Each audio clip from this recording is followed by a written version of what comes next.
Hi friends, welcome to வி சமையல். இன்றைக்கி ஒரு சூப்பரான ஒரு மீன் குழம்பும் இட்லி காம்போவும் பார்க்க போகிறோம். இது செம்ம டேஸ்ட்டாக இருக்கும். நீங்களும் கண்டிப்பாக ட்ரை பண்ணி பாருங்கள். அதுக்கு முன்னாடி நம்ம சேனலை சப்ஸ்கிரைப் பண்ணாத சப்ஸ்கிரைப் பண்ணிக்கங்க. வீடியோ பிடிச்சிருந்துச்சின்னா லைக் பண்ணுங்கள், கமெண்ட் பண்ணுங்கள், உங்கள் ஃப்ரெண்ட்ஸுக்கும் ஷேர் பண்ணுங்கள். இதுக்கு ஃபஸ்ட்டு மசாலா ப்ரிப்பேர் பண்ணிக்கலாம். இந்த மசாலா இருந்துச்சுன்னா தான் நம்மளுக்கு வந்து கிரேவி நல்லா கெட்டியாக திக்காக இருக்கும். இதுக்கு ஒரு பேனில் ஒரு அரை டீஸ்பூன் எண்ணெய் ஊற்றிட்டு சீரகம் 1 ஸ்பூன், சோம்பு 1 ஸ்பூன், பட்டை, கிராம்பு தேவையான அளவு, ஒரு 2 பெரிய வெங்காயம் மீடியம் சைஸு, பூண்டு ஒரு 5 பல்லு, இஞ்சி 1 இன்ச் அளவுக்கு இதெல்லாம் போட்டு நல்லா வதக்கி விடுங்க. வதங்கின பின்னாடி உங்கள் காரத்துக்கு ஏற்ப காஞ்ச மிளகாய் சேர்த்திக்கங்க. இது கூட 2 table spoon mean masala and கொத்தமல்லி தூள் இதையும் சேர்த்து நல்லா வதக்கி விட்ட பின்னாடி முந்திரி ஒரு 10 பல்லு, இல்லைன்னா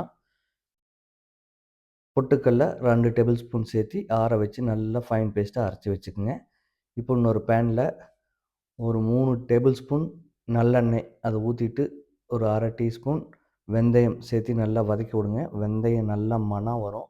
மணம் வந்த பின்னாடி ஒரு 100 டு 150 கிராம் சின்ன வெங்காயம், பூண்டு ஒரு 5 கட்டி அதையும் சேர்த்து நல்லா வதக்கி விடுங்க. நல்லா வெந்து வரட்டும்.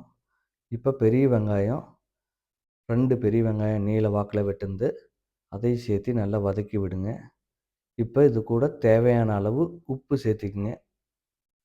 உப்பு சேர்த்திட்டு ஒரு 4 டு 5 பச்சை மிளகாய் உங்களுக்கு காரத்துக்கு தேவையான அளவு சேர்த்து நல்லா வதக்கி விடுங்க. நல்லா வேகட்டும்.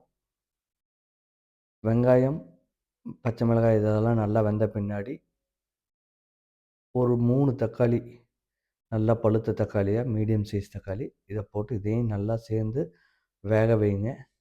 நல்லா வெந்து மசிஞ்சு வர அளவுக்கு இருக்கணும். அப்போ தான் நம்மளுக்கு கிரேவி திக்காக வரும். இப்போ இது கூட மஞ்சள் தூள் அரை டீஸ்பூன், மிளகாய்த்தூள் 1 டீஸ்பூன், மீன் மசாலா 1 டீஸ்பூன் இதையும் சேர்த்து நல்லா வதக்கி விடுங்க.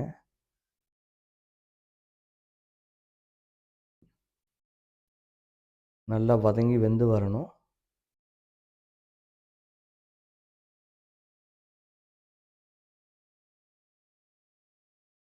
இந்த தக்காளியோட இந்த மசாலா சேர்றப்ப தான் அந்த டேஸ்ட் வரும்.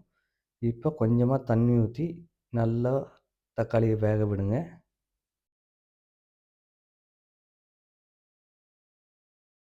இப்போ வந்து நம்ம ரெடி பண்ணி வச்சுருக்கிற மசாலாவை இது கூட சேர்த்துக்கலாம். தக்காளி நல்லா வெந்துருச்சு.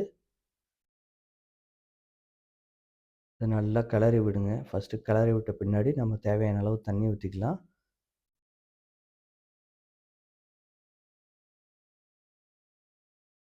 இந்த மசாலா ஊற்றுறப்ப அடுப்பு லோ ஃப்ளேம்லேயே வைங்க. அப்போ தான் கரெக்டாக இருக்கும்.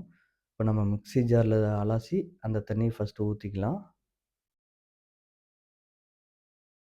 நல்லா கிளறி விடுங்க.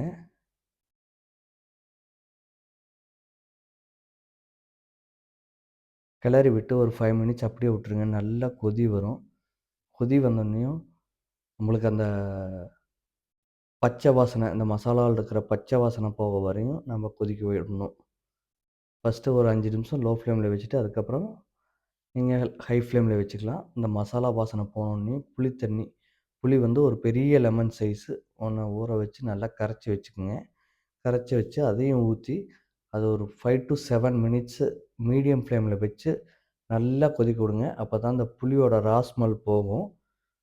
டேஸ்ட்டும் நல்லாயிருக்கும்.